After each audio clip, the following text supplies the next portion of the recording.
내일부터 나오지 마! 전화통화로. 법적 절차를 좀 어떻게 나아가면 좋습니까?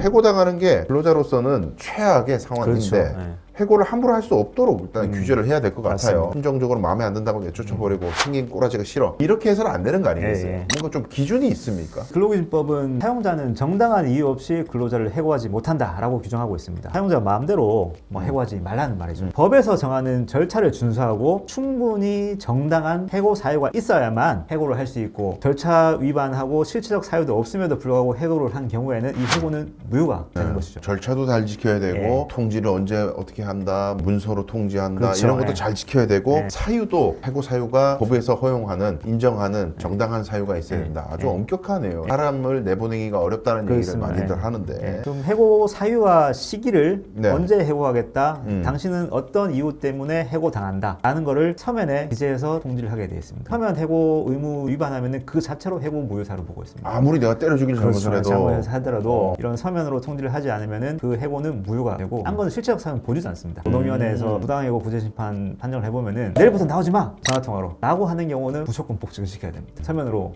해고를 통보하지 않았기 때문에. 네. 또 사용자는 원칙적으로 30일 전에 예고를 해야 되고, 예고를 하지 않으면은 30분 이상의 통상임금 예고 수당을 지급함으로써 해고를 해야 됩니다. 절차적 사유가 되는 것이고, 실질적으로 그 해고 사유를 보면은 근로계약이나 취업규칙, 단체 협약에서 정한 징계 해고 사유에 해당해야 되고, 또 제일 중요한 게 해고 전후 사정에 비춰 봤을 때 이게 해고 말고 정직이나 감봉 이런 가벼운 징계에 의해서도 목적을 달성할 수 있는 경우에도 해고를 한다면은 사용자가 징계권을 남용하는 무효 사유로도 삼을 수도 있습니다. 드라마 보면은 재벌집 딸이나 이런 사람들이 회사 경영 맡으면 조금 기분 나쁜데 내일부터 나오지 마세요 이런 게 드라마에 그렇죠. 굉장히 많이 나오는데 우리나라 현실에서는 있을 수 없는 일입니다. 그렇게 했다가는 처벌도 받을 수도 있고 여러 가지 재산상 손해도 많이 나올 수 있고 망신도 당할 수 있는. 맞습니다. 해고를 실제로 당하게 되면은 근로자가 구제를 받을 수 있어야 할 텐데 법적 절차를 좀 어떻게 나아가면 좋습니까? 해고를 당하신 분들이 가장 많이 두드리는 문이 노동위원회입니다. 노동위원회에 부당해고 구제 신청을 하는 방법이 있습니다. 노동위원회에서는 부당해고 구제 신청이 들어오면은 네. 조사관들이 해고 사유가 있는지, 해고의 절차적 정당성을 지켰는지, 해고의 실체적 사유가 있는지 여부에서 꼼꼼하게 조사를 해서 공익위원들, 사용자위원, 노동자위원 제시를 하고, 그 조사 보고서에 기반해서 판정이 이루어지기 때문에 신속하게 권리 구제를 받을 수 있는 길임은 분명한 것으로 보입니다. 다만 노동위원회 구제 명령이 나왔다 하더라도 이게 사용자가 마음에 안 들어서 나몰라 해버리면은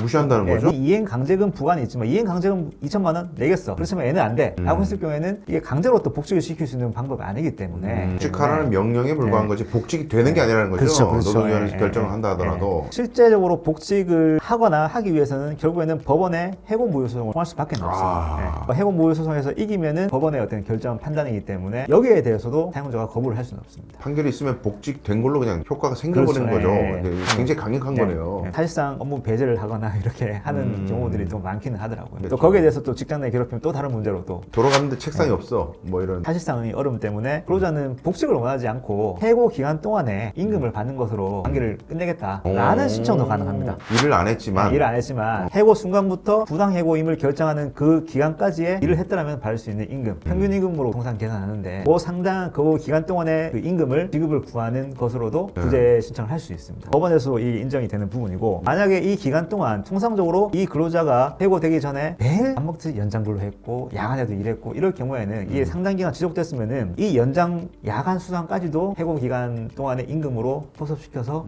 지급을 구할 수가 있습니다. 굉장히 액수가 커지겠네요. 그렇죠. 예. 그러니까 사람을 자를 때 자르더라도 잘라야 되죠. 예. 타이밍도 중요하고 정상적인 방법으로 절차적 정당성 지켜가면서 잘라야 됩니다. 여러 가지 고민할 게 많을 네. 것 같아요. 근로자로서 일하는 동안에 나중에 이제 분쟁이 생길 거를 대비를 미리 해야 될 것 같아요. 가장 기본적인 첫 번째 자세는